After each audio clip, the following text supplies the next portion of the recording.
आग के आग थे नाग के नाग थे, पीर लोरी कश दुनिया दहलती रही, जिसके तेगा पे दुर्गा कया संजमा, अरे जंग में वह जवानी मचलती रहे, जिस तरफ से निकलते थे लोरी का जवान, कांप जाती थी धरती हिले आसमां, अरे जिसके छाती में दम याद को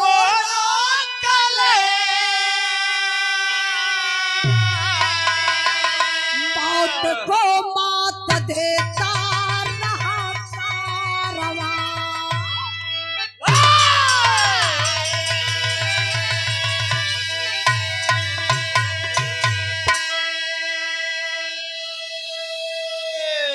कहानी यही से शुरू हो गई बा। वीर लोरी अपने यादव वंश के हंस कहे जाने वाले वीर लोरी के रहला कहाँ का, यही बलिया, अपने उत्तर प्रदेश में बलिया जिला बा। कभी भी आप लोगों से कोई प्रश्न करे, सवाल करे, अपने अहिरन का इतिहास पूछे तो आप लोग बतिया सकेला, बता सकेला, कह सकेला। वीर लोरी कई जिला बलिया गढ़गौड़ा गांव के रहे वाला, जकरे बाप का नाम बतावल गल बाबू बुढ़कुब्बे, मतारी का नाम बा खैलन, बड़का भाई समरू दादा। एक बार का बात बा, यही बनारस के धरती पर जे भाई गैल हुई सारनाथ में एक बहुत बड़ा अखाड़ा बा, तो अखाड़ा पे कुश्ती रखाई, अब कुश्ती में इनाम रखल गल मुंह मांगल, जे कुश्ती के फाइनल मार दे ओके मुंह मांगल इनाम दिहल जाई। नंबर आगल लोरी का, वीर लोरी निगोटा कसलन, ऐसे जंघा पे ताल ठोकला, अखाड़ा में कूद गईलन। बड़ी बढ़िया लगल बा। एक तर्ज के हमार माई बहन लोग गावेली, जब आप लोग गावेलू तो ही साज बाज ना रहेला। सुनले के बाद दिमाग का खट हो जाला, सुनले के बाद तो कई बार मर गल हूँ। हाँ, इनकर आत्मा ही बोलत है, मतलब जहाँ मेहरारून का बात आई वहाँ टिप्पणी तो हर शुरू हो जाएगी। अब इन मेहरारून के बारे में तू जनता ना, अरे हम खूब जाना थे मेहरारून के बारे में जो दिन जान जाइबा ना, तो का हुआ काट के फ्रिज में रखाई लहनी, तो ड्रमों में तो रखात लोग हुए। अगर मेहरुआ फ्रिज में रखात यही तो मर्द लोग तो ड्रमों में रखात हो। कितना मर्द लोग डराई गए हो भैया। हाई जो नीलका ड्रमुआ बेचे वाले गौवा में बेचारा उतना तो हाई नौजवान लोगन का बतिया छोड़ा, बुढ़उआ लोग लाठी लेके तैनात हो जाते हो। सारा गांव में बेचे आ गए, कहीं बुढ़ियो न ले ले डराई, कई बुढ़ियो न खरीद ले। अच्छा, आज तक बूढ़ पुरनियन के ऐसा ना सुने में कुछ आयल हो भैया, जो समझिन के लेके भागल हो। एक दिनवा, हाँ मजाक का बात ना हो, समाज कहाँ जात बा, लोगन का सोच कहाँ जात बा। एकरे पहले वायरल भला आप लोग सुन ले रहा कि दामाद के साथे सास फरार हो गई। और 4-5 दिन पहले मैं उठे अपने पोते के लेके भाग गए। हाँ, अरे वही हमारे बिरहा रहल जहाँ कहीं बतिया बताओ तुम। अम्बेडकर नगर ना, बस्ती का हम बिरहा गावत लो। अरे बस्ती के कलाकार रहना, जब ही बतिया हम बता दली कि सास दमादे के लेके भागल कहाँ ये उजाला का बताई। हमरे गाँव के बगलिया के बात ये एक पोता के लेके आज ही भाग गई। तब का है में हरारू पोतो के ना छोड़त। देखिए, हम झूठ ना बताओ बनी, नेट पे आप लोग देखबा कि समाज जात कहाँ बा, लेकिन हाँ एक मछली पूरे तालाब के गंदा कर देले। अब लोग जात रहना लड़की देखे बदे तो बड़की लड़की के लोग देखा जात हुआ तो छोटकी लड़किया के लोग छुपा देत रहला नहीं एके ने पसंद कइली। लोग सोचे कि बड़की के अगर दे छोटकियो संगवा चल जाई तो छोटकी तनी गोर बा बड़की तनी सांवर हो सके गोरकी के छोटकिए के लोग पसंद कैले तो छोटकी के लोग छुपा दे बड़की के दिखा दे। अब लोग जात हुआ लड़की देखे बदे लड़की जेठ है 4 है 5 है सब संगवा जाती हैं। अब के चोरावल जात हो लड़की के माई के अब डर हो गई लड़की के माई के लड़की का बाप लोग तक कांपत हुआ सोचत हुआ कहीं गड़बड़ा न जा मामला। लेकिन हर लोग का बात ना कहबे कुछ लोग समाज में ऐसा है जो समाज के गंदा करत बनी। तो आई हमरे बिरहा में तर्ज लगल बा जौने गीत के हमार माई बहन लोग गावेली और जब आप लोग गीतिया के गावेलू ना तो लगेला कि आप लोगन के मुंहे से रसगुल्ला का रस टपकत बा। सोने वाले होटल खोले के चक्कर में पड़ जाना है। मतलब इतना मीठी आवाज आप लोगन का बा। कैसे मास्टर साहब आवाज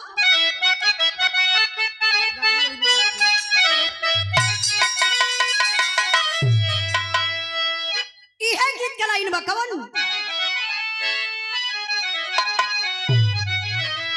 मोरे पिछुआ रवा सोनार के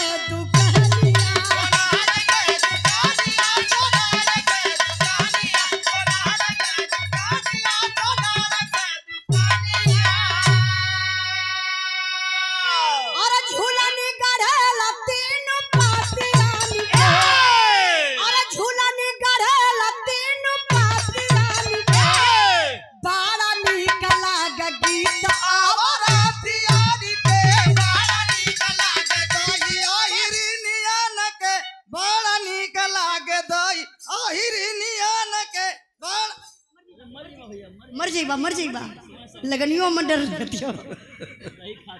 बतावा हम कहत कि बड़ा नीक लगे गीत औरतियन के तो इनके का सुनात है बड़ा नीक लगे दही हिरनियन के। वाह ये बहन हिरन के बारे में ना बुझले है। सही बतावत है कि अहिर अगर गुस्सियाई के गरमाई के मार दे जौने भैंसी के एक के हुनी ना तो डायरेक्ट दूध देवे शुरू कर देनी और लंबा झूठना रहला इतना ये हिरन में ताकत बा। सच्चाई बतावत बनी। अब देखी गीत के आप लोग छोड़ी तनी बिरहा में भाव बा मास्टर साहब तनी आवा बढ़िया से तो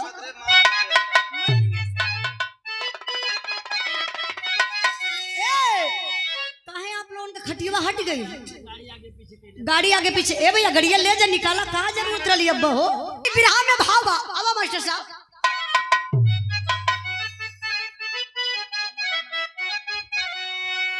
बनल सारनाथ में कुदान के निशानिया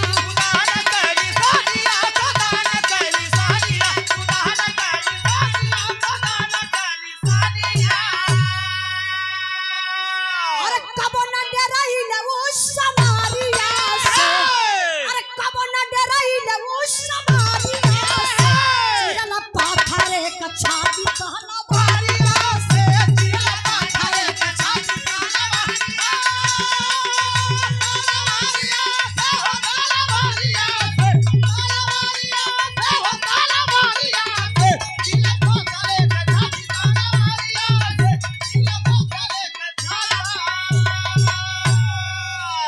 कबर आया हला जब होली के त्योहार हो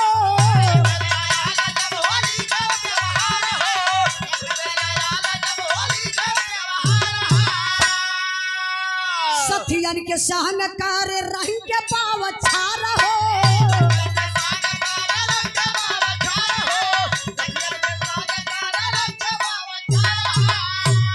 अरे रंग फेंक भारल पे चकारिया से अरे रंग फेंक भारल पे चकारिया से चिरला पाथरे का छाती कहला मारिया से चिरला पाथरे का छाती कहला मारिया से चिरला पाथरे का छाती कहला मारिया से चिरला पाथरे का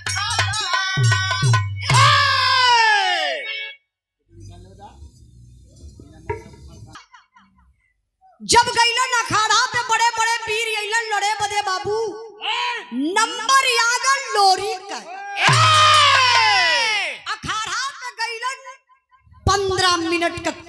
कुश्ती रहल 5 मिनट में फाइनल मार दलन। वाह लोरिक विजेता हो गइलन।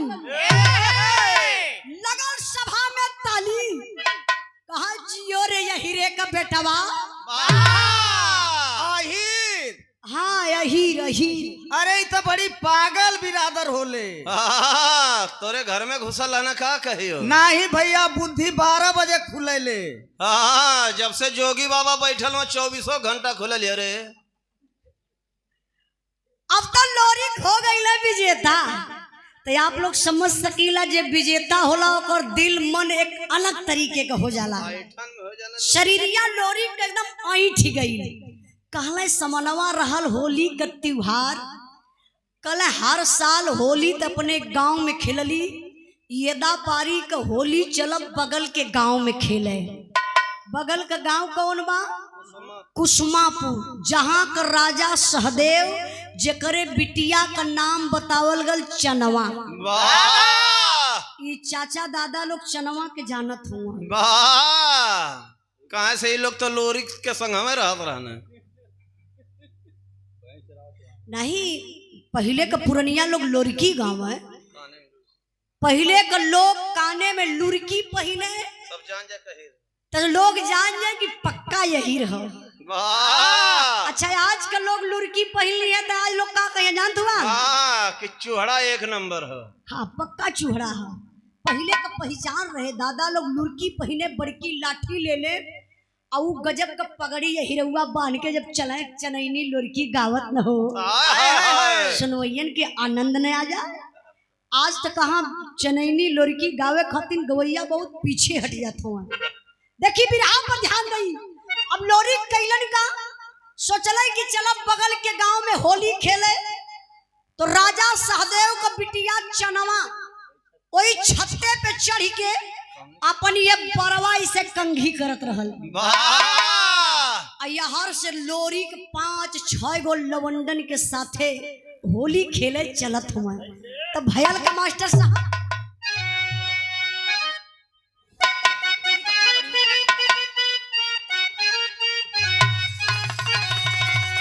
कि गोरी कहा दरे सासु दागिया जमावली।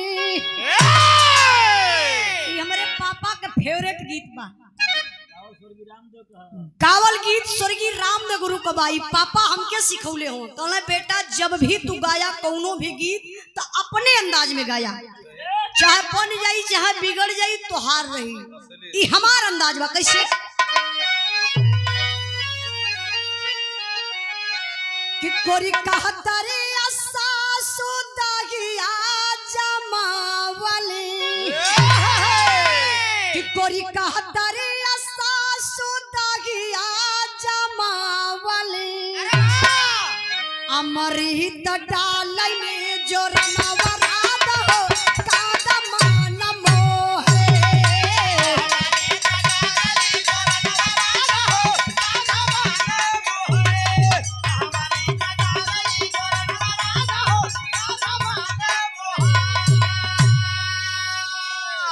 तेरे पगनिया लमहर छरहर फरहर बदानिया। अरे पगनिया लमहर छरहर फरहर बदानिया। ऐसे गरज लेके पीछे करिया लोरी को जैसे गरज आई कौनो से।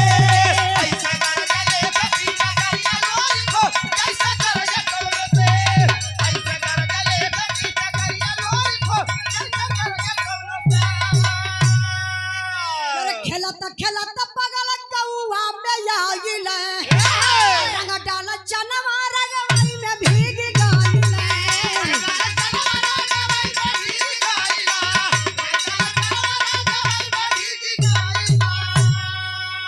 अरे धैला दौड़ा के तेही घरिया लोरी को रंगवा पोतलाई पोरे पोर।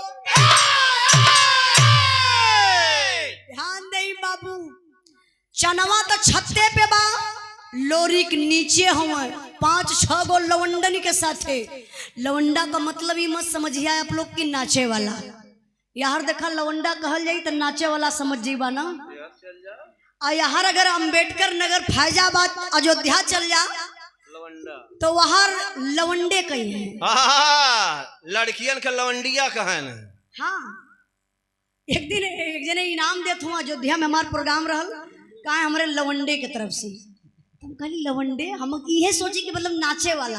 हम कहली भैया एक बात बुरा मत मनिया, हम जानल चाहला कि यहाँ लवंडे की कहल जाला।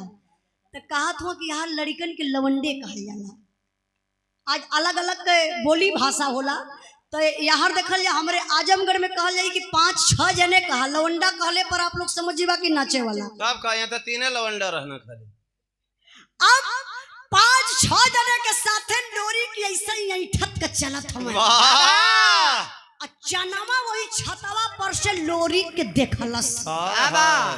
अब लोरी के देख के चनवा सोचत है कलस भगवान ई 4-5 गो मर्द हवा, एम्मा एगो ई मर्द बा कि जोगी बाबा का साढ़ है।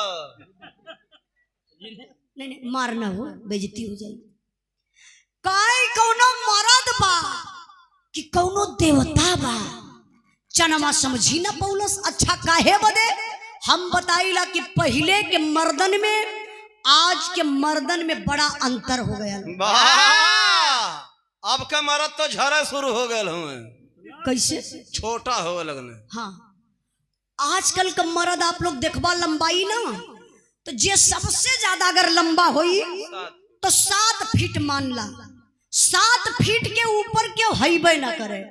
लेकिन लोरकी गावे वाला चाचा दादा लोग बतावे कि लोरी के साथे जब सबसे छोट मर्द रहल बठवा चमार, सबसे छोट मर्द 18 हाथ लंबा।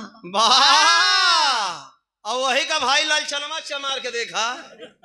छोड़ दो पार्टी हमार, छोड़ दो। अब तो बिरहा गावे के ना बा। ए चचा हम समझा दे प्लीज। ए चचा जा दे, चचा जा, गड़बड़ा गई बात देखा भैया। नहीं पागल लेके हमारे चाचा हुआ बहुत मार खाई बा। ए चचा पैसा बढ़ा के दे,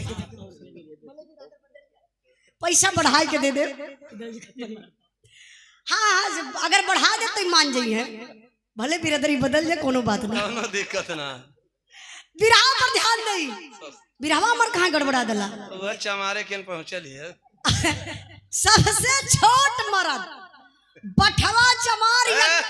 अब चमार मत कहा, चमार नाराज हो जाए चाहत हूँ। बठवा चमार 18 हाथ लंबा। तो लोरिक तो सबसे लंबा रहलन। 18 दूनी 36 हाथ। हाँ, वो समय लखपाल रहला, ई नापा जोखा कमवा करत रहला। लोरकी गावे वाला चाचा दादा लोग बतावल कि लोरी का लंबाई रहल हुई 20-25 हाथ लंबा मर्द। जरा आप लोग कल्पना करा, जे 20-25 हाथ लंबा मर्द, पहाड़ जैसन चौड़ी छाती, चढ़ल मुसुक, टूटल कान, मोटे मोटे जंघा। अरे वो गठीली बदन जब चनावा देखलस न भैया, तो जानत हवा जब लोरी करीबैले तबले तो चनावा चीन ही गई। कलर अरे बाप रे बप्पा, इता गढ़गौरा का लोरी खौआ हो। अतनी से लोरी कौर करीबैले। अच्छा जेके जे अपने मन में रोज सोचत हो और सामने देख ले तो करे दिल पर का गुजरी। अरे भैया झौवन की रौना रेंगे लगी थी। ये नीला ड्रमो बगलिया में देखत रहा। हाँ फालतू बोला मत। अच्छा तो लोरी तनी करीबैले ऐसे बरजवा के नीचवा जात हो, तबले चनवा बल्टी में रंग घोरलस और रंगवा ले के चनवा ऐसे यही बरजा पे खड़ी बा। लोरी के जैसे जात हो भर बल्टी के रंग चनवा ऐसे कैलस। कल लोरी कलर कल साला रंग, वो भी ललका रंग गिर रहा है और कोनो कलर ना रहा। ये ओरिजिनल कलर है। अच्छा कल साला रंग कहाँ से आया? यार वहां लोरी के देखला तबले लोरी कन्नी गहिया ऐसे छाता पे गई लोरी का मुहवा बवाए गल वाह लोरी कहला अरे बाप रे बप्पा ये तो खाली में कसी पहिले है ये मर्दे। हाँ रे मर्दे देखा गल रे मर्दे हाँ निशमा से झांकत है ना लोरी लोरी देखला कहला बाप रे बप्पा ये तो बड़ी हाय चांद हे छतवा पर उतरल बा अच्छा तो लोरी को न भैया निचवा से लगल है बोले कहला रंगवा फेंकलू है ना तू बचबू ना के वह चनवा के ते हरिया ना हथवा का करत हुआ अरे हमार सीधा यार परत है यार कहला अखिया फूट जाए ई पब्लिक लोग का समझिए वो समझ जाता हूँ पूछने का जरूरत है आप लोग समझ जाते हो भैया अच्छा अच्छा मतलब पागल हम ही है तब का लोरी कैसे चनवा के देखला कहला है तू रंगवा फेंकलू है ना आ तू बचबू ना मेहरारू का जात लगल न चराए ऐसे चनवा सड़िया उठाई कैसे करते लोरी समझ ही गई केहू का मनवा का होलिया खेले के और का साफ बोला सफा ई हाफ बोलत हुआ आधा शब्द खा जात हुआ आधे बोलत हुआ लोरिक समझ गए कि यहू का मनवा बा इहो होलिया खेली तबले त लोरिक दौड़ाइल हलन वाह कहां धौरऊ ने शिवानी में तब तो फायदा उठा लले हुए हैं अरे मूर्ख राम जब चनवा चचा छत पे है तो कहाँ दौड़ रही है छते पे दौड़ रही है ना लोरिक दौड़ौने छत पे 3-4 फेरा चनवा कैलस मेहरारू को जात लगल हकर हकर हाँफ है मारे डरन जाई गई छता के कोनवा मुर्गियन मथिन बैठ गई ऐसे बटुर के दबक के डराई के बेचारी बैठ गई अब तब ने लोरी का कैले जाय के दौड़ के पिछवा से पकड़ने कहना पकड़ के रगड़ा शुरू कईने का अरे रंगवा रगड़िया और का रगड़िया नहीं बात सही है आप लोग बुरा मत मनिहा जैसे देवर भौजाई का होली होला तनी ई बोल देता तो हमें समझावे के पड़ जाता मेहनत हमें पड़ती है जैसे ननद भौजाई का होली ना अगर भौजाई पाई गई ननद के होली के मौसम में पकड़ ले भारी अखबारी ऐसे टांगी फंसा ले अच्छा ऐसे होली खेला ले का चाहे जैसे ही पकड़ ले अब पकड़ने के बाद लोरी कैसे अखबारी में पकड़ ले अब पकड़ने के बाद बाबू हथवा में रंगवा इसे पोतल और लगल है रगड़े रगड़ा रगड़ा तरागरा तरागरा तरागरा तरागरा तरागरा तरागरा तरागरा तरागरा तरागरा अब इतना मत रगड़ देख चमड़वे छोड़ दे अच्छा देखा आन का मेहरारू हो अपने वाले तो रगड़ी न पावत कहे भैया अरे एक हाथे से कितना रगड़ी अच्छा सभी लोग होली खेला ला भैया हाँ जे खेलत हुई वो तो समझत हुई हमारे मास्टर साहब अगर इनके केहू लगा दे करिखा तो होली के समय में जनैबा न करिए कि है बात अखबारी में लोरी पकड़ले हाथे में रंगवा रगड़ले और रगड़ के हथवा में रंगवा ऐसे वो चनवा के गलवा पर लगौले बाबू तरोवा पान पान पान करे लगल देखा दोनों जने का पनकत हो अब लोरी जब रंग लगौलन तो कहल जाला कि प्यार कईल न जाला प्यार हो जाला प्यार कोई से कोई जबरी ना करी लोरी तकल चनवा के ओर और चनवा तकलस लोरी के तरफ लोरी चनवा का नैन लड़ी गयल मतलब दोनों के आंख फूट गए अच्छा आंख लड़ले से फुटैले अरे कलिया ना देखलू है का वही है बाबा पे 2 ट्रक फाट गल है लड़ले से अब सब समझ गल हो कि कितना दिमाग हो आंख लड़ले का मतलब समझा तो लोग ना आंख लड़ले का मतलब प्यार लोरी चनवा में प्यार हो गया अच्छा जब प्यार हो गया तब मिलन बड़ा मुश्किल बा पहले के जमाना में तो मोबाइल चलत ना रहल ए भैया बोली मत भैया। पहले के जमाना में प्यार पहले से चलियो था, आज नए जमाना में ना दादा लोग कहाँ लगी लड़का बड़की मोबाइल ले लाना प्यार करे शुरू कर दल है। बुरा दादा लोग मत मनिया। एक बात बता दी, हमरे बूढ़ पुरनिया दादा लोग भी प्यार करत रहले, लेकिन लेटर से काम चला में। अच्छा तो जे अनपढ़ गंवार रहलू कैसे प्यार करे? वो खुरपा से निशान मारा चल जाए। कहाँ आए वही नहरी किनारे बैठल रहा। अच्छा मान लो वही निशानवा पे केहू और चल जा दूसर तक। हाँ तो हो ही लाता मुक्की शुरू जे जबर परिते रही। एकर मतलब पहले भी प्यार में रिस्क रहल। हाँ दादा लोग बता सके ना, बुरा मत मनिया दादा, सबकर बात ना हो, कुछ लोग मिजाजी हो। अब लोरी चनवा में प्यार हो गल, मिलन बड़ा मुश्किल बा। यहर लोरी का गांव यहर चनवा का गांव, वही बिचवा में नदी एक ठे बहेले, वही नदिया पे एक ठे मोट का पीपरे का पेड़ बा जवन आज भी उपस्थित बा।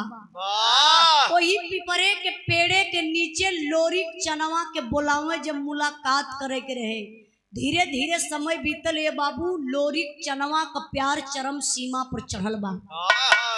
अब यही गजब हो गए। अच्छा गजब का होता मास्टर साहब, बिरहा तनी से मोड़ ले रहले बा।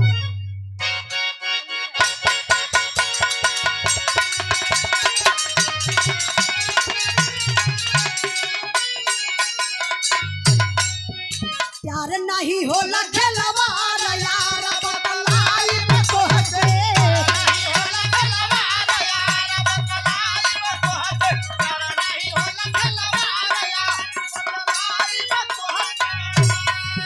पर नहीं देबा हम दरार यार बतलाई तो हटे।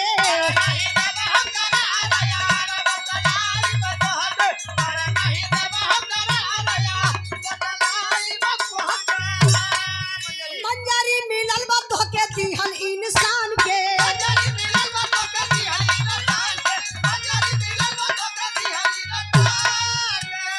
हमारा के प्यार मिलल दिहल भगवान के।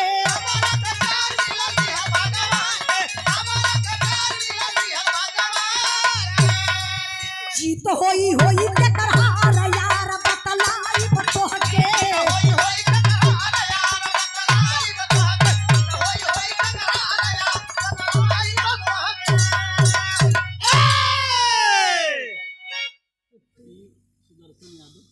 अच्छा सुदर्शन यादव और टुल्ली, आप मामा की तरफ से 100 रुपए का पुरस्कार है। बिरहा के भाव पर आपके चरणों में बहुत बहुत प्रणाम। सब भाई लोगों के नमस्ते प्रणाम। तनी बिरहा पर ध्यान दई। अब लोरी चनवा में प्यार बा, यही में बाबू लोरी का बियाह हो गया।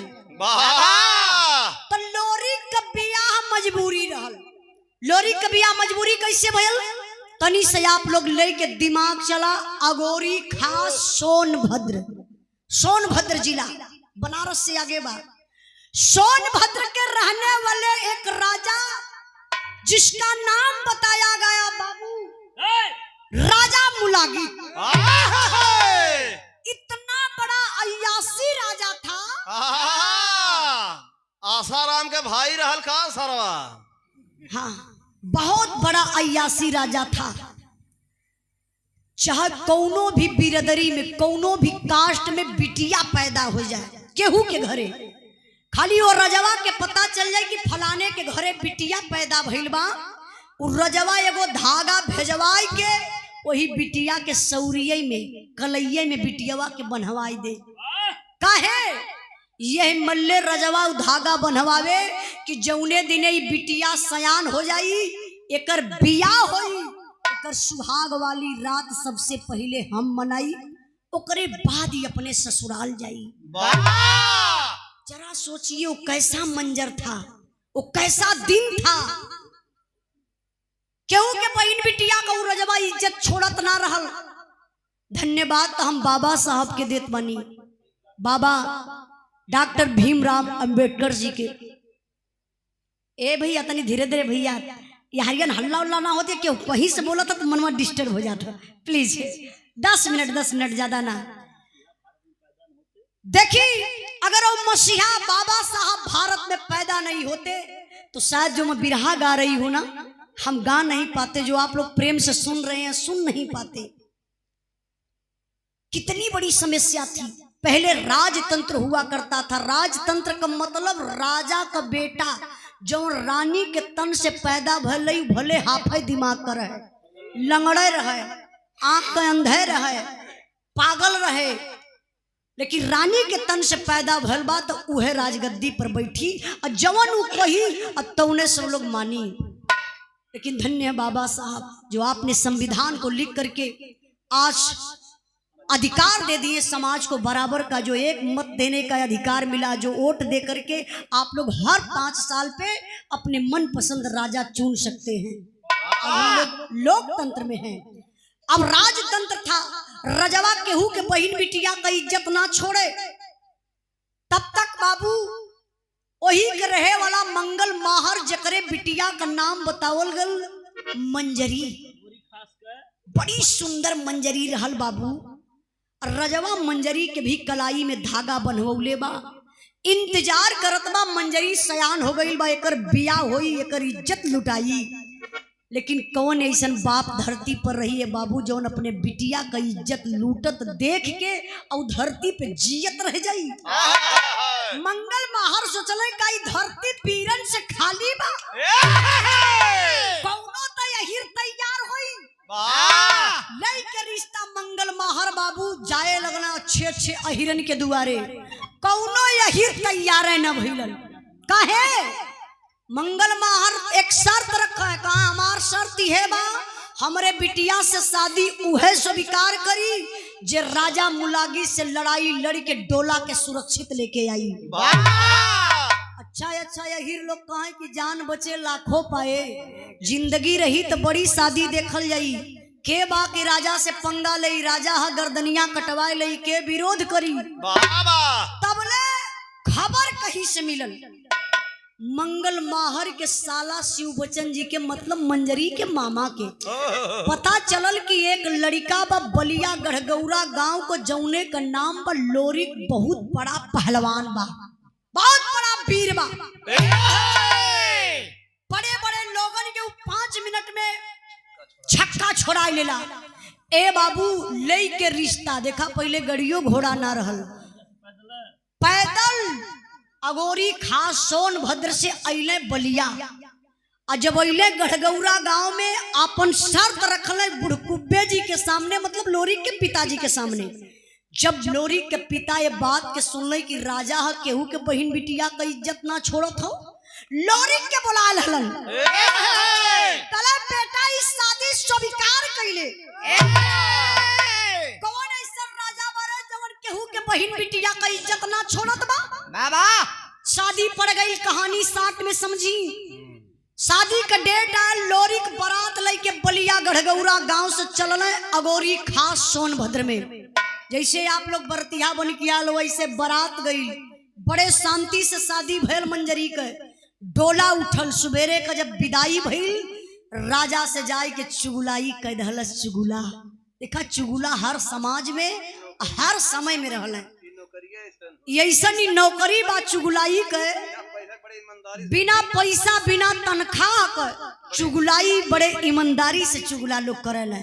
क्योंकि घर उजारे के रहे तब मास्टर साहब से मिला, हाँ बड़े बड़े लोगन के घर फूक दले हुए। अब देखी जाए के एक चुगुलाई के दरस कलस है राजा, टांग पसार के सूतल हुआ। रानी मंजरी का डोला उठ के जात पा ललकार दिया राजा। करे कौने यही रे कमाई दूध पिया वाले बारे, जवानी डोला सुरक्षित लेके जाई।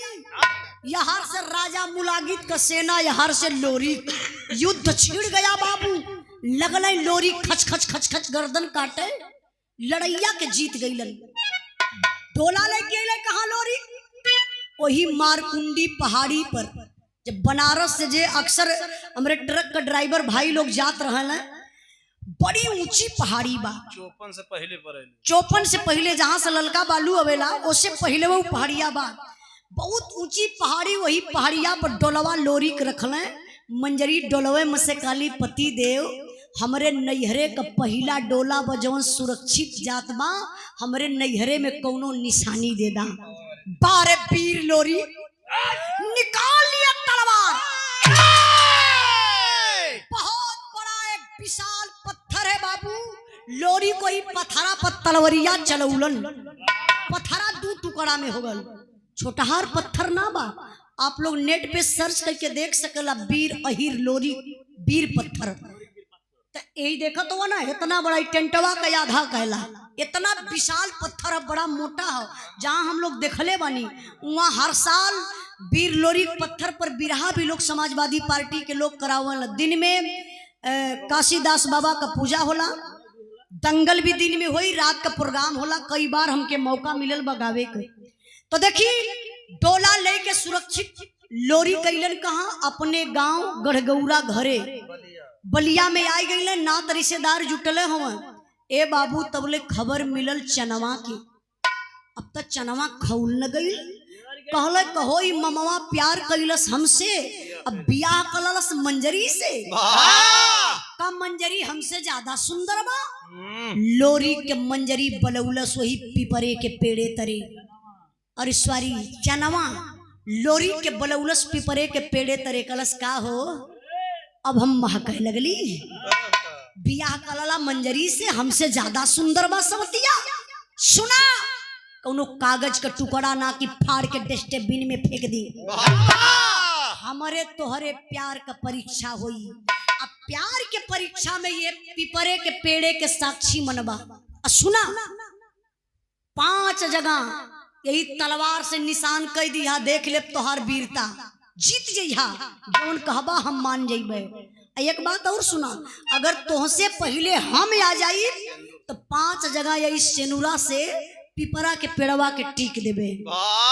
अगर हम जीत जाई जौन हम कहब तोहके माने के पड़ी। ए बाबू लोरी खड़े खड़े सोचे लगलन। सोचत का हुआ मास्टर साहब,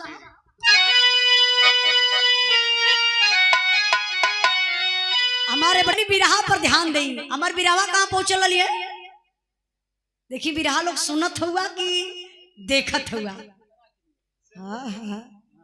वाह हजारी भैया, हजारी भैया बिरहा पकड़ के बैठल हो इंद्राज भाई। बिरहा ना पकड़ के बैठल हम, तब का पकड़ चनमा पकड़ के बैठल हम कि देखे लोरी का करत हम। तब भैया वो बताई देथिला। देखा कहाँ भैया बतौला है। ओ चनवा हुआ शर्त रखत बा, अगर तू आ जाइबा पहले तो पिपरा के पेड़वा के 5 जगह तलवारी से निशान करबा, और तुमसे पहले अगर हम आ जाब तो 5 जगह सनुरे से टिकबे। लोरी कैसे खड़ा हुआ, खड़े खड़ा सोचत हुआ। क्या सोचला मास्टर साहब?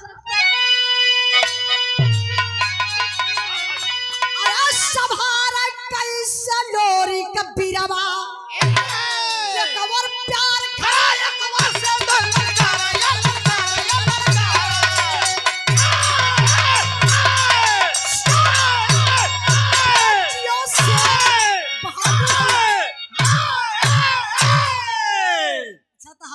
अंदरवा से ना तिरमिछा के रह जाते ना। कभी भी बिरहा रहा का मंच लगावल करी तो तनी से लंबा। अब हम बनल हैला तनिको हमरे ताव चढ़त त काला कहीं पीछवा न चल जाई। चलो जासु तब मजा आया जा। अरे हम पागल हो जा तारे बात से। ये था हम चाहत है काहे तो कुछ देर रेस्ट रहा था महन। देखी संभारे कैसे लोरी के बिरवा, एक और प्यार खड़ा एक और सिंदूर ललकार है। समझा तू एकर मतलब लोग? प्यार का मतलब चनवा से प्यार बा, हर बियाह काल मंजरी से। देखा ऐसन जे करत जिंदगी में ना वो बड़ा परेशान बा। अब ने एक कांड आप लोगन के बतावत है, हल्का सही में आ गई जगह मिल गल कि एक और प्यार खड़ा एक और सिंदूर ललकार है। एक लड़का लड़की से प्यार करत रहल, बारात लेके जात है, आधी दूर बारात पहुंच गई रहल। हर से ही जो प्रेमिका रहल इतना फोन पर ओकर डिस्टर्ब कर दहलस, इतना डिस्टर्ब कर दहलस कि बेचारा गड़िया रुकवाई के जाए के कूद गल ट्रेनी के नीचे, खत्म हो गए। भाई साहब का नाम नहीं, ये अपने भाई लोगों से, अपने नौजवान भाई लोगों से हाथ जोड़ के एक रिक्वेस्ट भी करबे, अगर प्यार करना है तो माता पिता से करिए। माई बाबू के बड़ा उम्मीद अपने बेटी बेटा पे रहला। लोग कहला बिटिया बेटवा माई बाबू का पगड़ी होला, जौने माई बाबू का बेटी बेटा गलत निकल जाला ना, वो जिंदगी भर माई बाप जियत ना, जिंदा रहला लेकिन एक लाश बन के जियला, केहू के सामने वो बोल ना पावला, बतिया ना पावेला। ते लिए अपने नौजवान भाई लोगों से हाथ जोड़ के निवेदन करब कि प्यार करे को होई तो माई बाप से करिया। आई अब लोरिक सोचत हो करत करे का, सुहाग वाली रात बा, सुहाग वाली रात लोरी कैले घरे 12 बजे तक जागत रहलन। अब 12 से जब 1 बजल तो नेट पैक खत्म। जब 12 से 1 बजल पूर्वा हवा चलल, शरीर थकल हल बाबू, लोरिक सुत गईलन। भोरहरिया का 4 बजल, और जब भोरहरिया का 4 बजल तो लोरिक के नींद टूटल। कहला अरे चनवा से तो हम शर्त लगौले रहली, पिपरा के पेड़वा में 5 जगह निशान करे के रहल, बाजी जीते के रहल, तो देखत हुआ मंजरी बेचारी वही सूतल बा, लोरिक ले जाए के चदरा उड़ा दल, और सीढ़ी लगौले वही अंगना में खपड़ैला पकड़ के नीचे उतर गईलन, हाथ में तलवार लहलई हुए, भागल भागल वही पिपरे के पेड़े तरे पहुंचलन, और जाय के ऐसे बाह वही खोटियौलन, और जैसे ही तलवरिया तड़ले तबले तो गजब हो गया। जो मोटका पिपरा का पेड़वा हो, वही पेड़वा के ऐसे चपक के चनवा खड़ी रहल। और पीछे से मच्छर खजुआवत रहने। हाँ, ये बेना डोलावत रहल। अरे हम रहे तब बेना डोलाई, तब का करता समय सो करे घरे पहुंचा दले हुई। अरे नियत खोर आदमी ऐसे लोरिक तलवरिया तनले कि पिपरा के पेड़वा में निशनवा करी, तब बोले तब भैया जाए के चनवा कलाई पीछे से पकड़लस। कहलस का कहलस मास्टर साहब,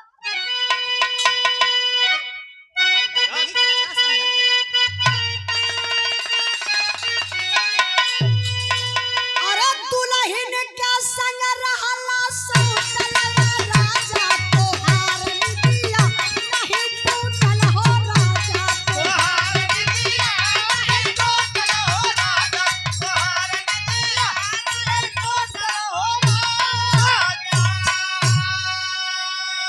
अरे दुल्हन के संग मजा लुटला तू घरे, रतिया बीतल बड़ पीपल वही के तारे, रतिया बीतल बड़ पीपल वही के तारे, रतिया बीतल बड़ पीपल वही के तारे।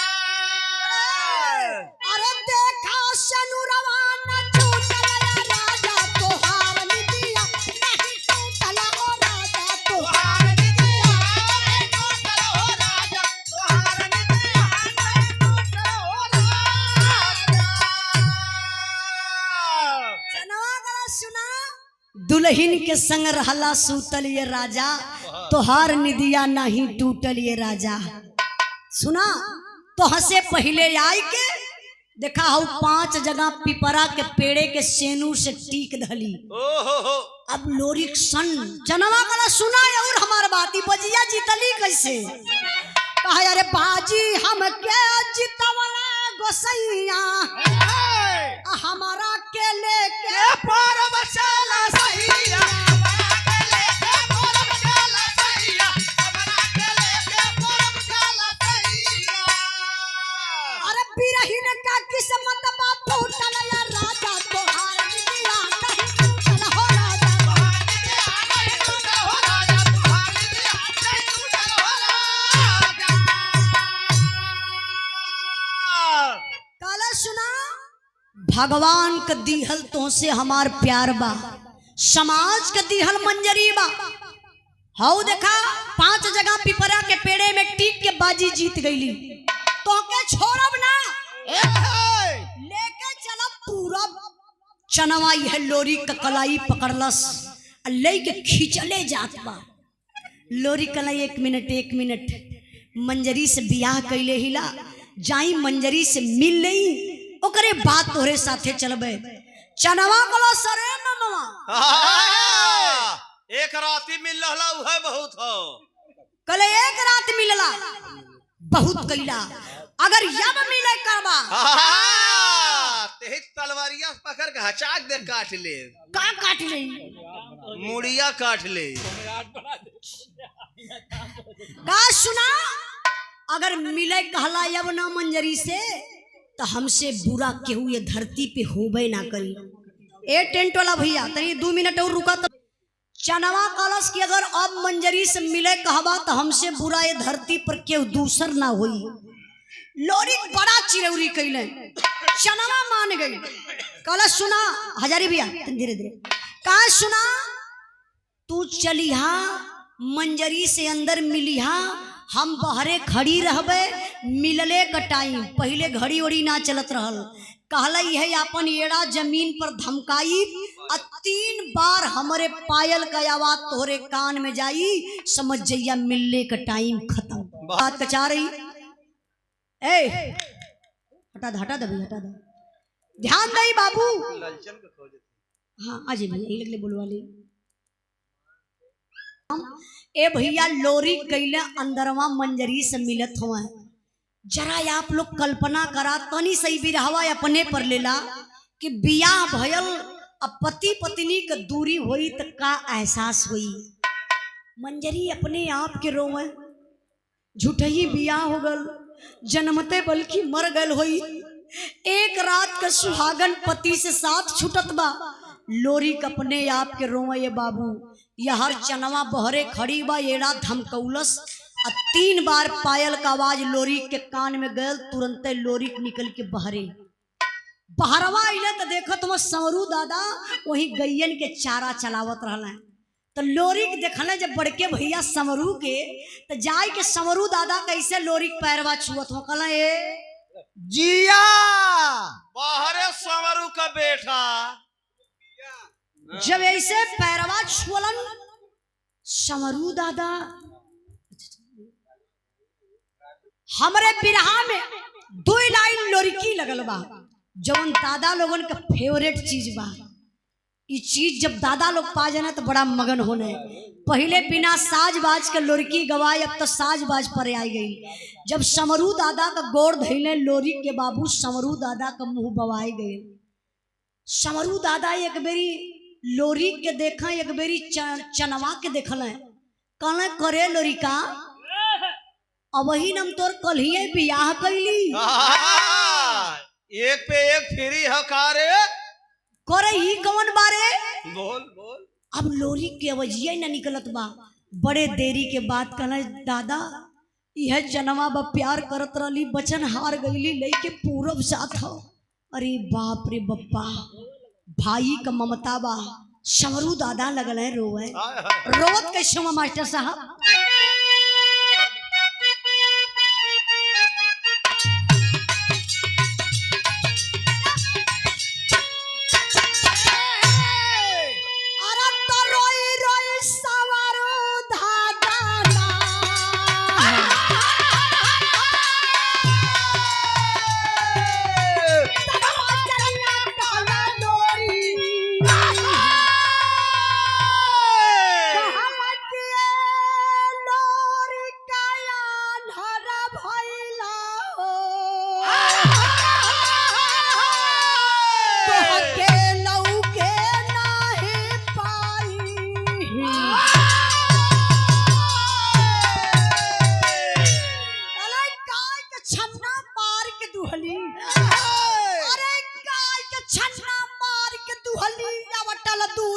वाली हो काई दिन देखे खातिर पट्टा कहां बनवली हो कमर बुढ़ाई में मोर तोरला बोरला कुल का नाम बिरन मर्यादा के ताक पे रखला देख के गोर का चाम बिरन जो जाते पूरब ना जो चल जो मर जाइब ना हमरे मुअला पर हमार त तेरे ही करे बदे मताए। अरे तेरे ही के बात छोड़ लोरी जो हमारा मुअला पर हमार दुआर करे बदे मताए जो चल जो दर्द बाना भाई के कि हम पाल पोस के सयान कैली लोरी कैलस का ए बाबू लई के चनवा लोरी के चल गई पूरब। समय बीतल है 20-25 साल के बाद। जब 20-25 साल के समय बीतल, एक बार लोरी के याद आयल मंजरी का, अपने बिहौती का। कहना वादा कैले हिला मंजरी से मिले जाई जरूर। 20-25 साल के बाद लोरी चलल हुआ पूरब से मंजरी से मिले बदे। अच्छा चललन कैसे? बिरहा में आल्हा कलाई मास्टर।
घोड़ा से अइलन।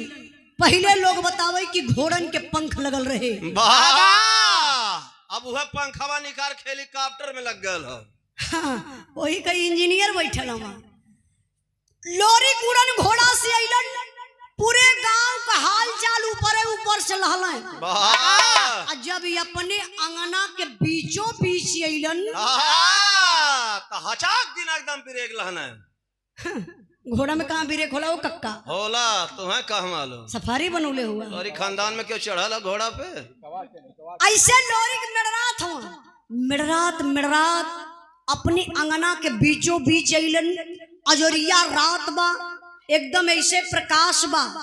और वही अंगनवा में देखात बा मंजरी सूतल बा।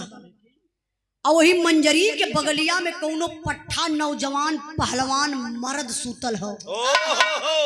अरे जब लोरी के ऊपरा से देखला मंजरी के पहचान गईलन। और मर्द बगल में मंजरी के कवन सूतल बा, लोरी के पहचानते न हमें। कहना अरे मंजरी हमारे मान मर्यादा के मिट्टी में मिला दहलस। आज दुनहु का सूतल गर्दनिया काटब। जब लोरी को ही ऊपर से बाबू तलवार निकलने गर्दन काटे बोदे मंजरी के बगल में जो सूतल रहल पहलवान, तब तक आदि शक्ति दुर्गा मतारी विशाल रूप में प्रकट भइलिन। लोरी के खींच के मरली एक तमाचा। काली करे लोरी का पगलाल है का रे? काली करे पगला गईले का? लोरी कला नाम आई पागल ना। कली छप पागल ना भइले तई बता त करे का जाथे। लोरी कलम माई पहले गर्दनिया मंजरी का काट लेवो दा। देखा मंजरी करत का बा। दुर्गा माई कली करे मंजरी सूतल बन रे। कहा माई मंजरी के देखलू। आई मंजरी के बगलिया में कौन मर्द सूतल है के ना देखलू। दुर्गा माई कली ओह मंजरी बहुत बड़ी गलती कैले रहल ले। कौन गलती? ओके लुग्गा वाली मच्छरदानी लगा लेवे चाहत रहल। ई रहल ना भला। अरे रही तो बतियन फंसे दे। दुर्गा माई काली ओ लोरी खरे लोरी का ते गर्दन काटे जाते पहचानत ना है। लोरी काला माई पहचाने का बतिये छोड़ा, पहले गर्दनिया काट लेवे दा। तब दुर्गा माई काली रुक हमार बात सुन। लोरी मंजरी के बगल में कौन सूतल वही है ना जानल चाहते। लोरी कला हाँ माई। तब आदि शक्ति दुर्गा मतारी बतौली कि मंजरी के बगल में कौन पट्ठा पहलवान सूतल बा। बिरहा का आखिरी पॉइंट बा। आखिरी भाव पर सम्मान किया हमारे बड़े भैया मिचड़ू यादव कूढ़े भार से। बड़े भैया जी की तरफ से 100 रुपए का पुरस्कार। भैया के बहुत बहुत प्रणाम, आशीर्वाद के चारे सब भाई लोगों के नमस्ते प्रणाम। आवा अरे चकमारा खातिर बनाला पारा फेटवा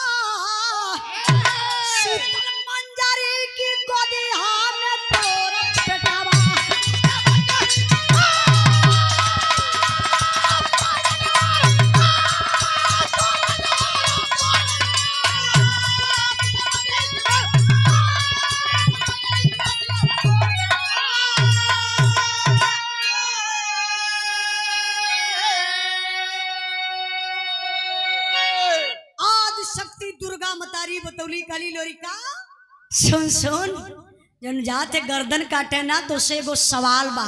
वाह कल माई बोला कहीं बताओ, ते मंजरी से बियाह कैले? लोरी सिनेमा ठोकत हो। कल हाँ माई मंजरी से बियाह कैली। दुर्गा माई कली बता सुहाग रात मनौले? अरे तब तो लोरी का सर झुक गयल, हथवा इसे जोड़ के मुड़िया नीचे कहले कल माई। तो हंसे का मतलब हो सुहाग रात मनौनी की ना? कहे अरे वो देवी उनके का जरूरत पूछले? का बेटा ये बता सुहाग रात मनौले? दुर्गा माई का बात सुन के लोरी लजाए लगल, कहना माई गलती हो गई। दुर्गा माई कली गलती ना रे बेटा, तोर नदानी रहल। देखा माई कहा तोर नदानी रहल। बियाह कैले मंजरी से, सुहाग रात मनौले, पहली रात मिलन रहल। वही में मालिक का देख रे मंजरी के गर्भ रह गए। तय तो चल गईले पूरब न चनवा के साथे। आज 20-25 साल के बाद न अले। मंजरी लोगन का ताना मेहना सुनलस, तोरे नाम का सिंदूर अपने मांग में पहिनलस, अपने पैर के चौखट से बहरे कभो न कैलस। मान मर्यादा के बचाए के रखलस। 9वें महीना तोर बेटा पैदा भयल। देख पाल पोस के पट्ठा पहलवान बनौले बा, नाम अभोरी के रखलस। जवन मंजरी के बगल में पट्ठा पहलवान सूतल बा, तोर बेटवा अभोरी बा। अरे बाप रे बप्पा, लोरी के पैर तले से जमीन खिसक गई। इतना बड़ा वीर लोरी खिल गईलन, कांप गईलन। कहला माई आज बहुत बड़ी गलती से बचा लहलू माई। आज अपने जन्मले के अपने हाथे मार दले तो कहाँ मुंह दिखाई थो माई, क्षमा कर दा माई। दुर्गा माई कहली तो के क्षमा करब कब? आई तनी बिरहा पर ध्यान दे बाबू। लोरी दुर्गा माई के कहला पर अपने मंजरी के अपना लहलन। 500 कहना बोलू। अच्छा सॉरी पुनः 500 रुपए का पुरस्कार, दोनों बार का मिला के 1000 आपको हो गई। एकदम फाइनल बतिया दे। बहुत बहुत आपके चरणों में प्रणाम। सब भाई लोगों के नमस्ते प्रणाम। आई बिरहा पर ध्यान दई बाबू। ई तो हमार बिरहा रहल, कुछ गावे बजावे में, हंसी मजाक में, बोले बतियावे में अगर आप लोगों के कुछ गलत लगल हुई, पैसा दे के माफी मांग ली हलो। अरे पागल, आप लोग क्षमा करने का कष्ट करी हैं। बिरहा का आखिरी लाइन, आखिरी बात मास्टर साहब।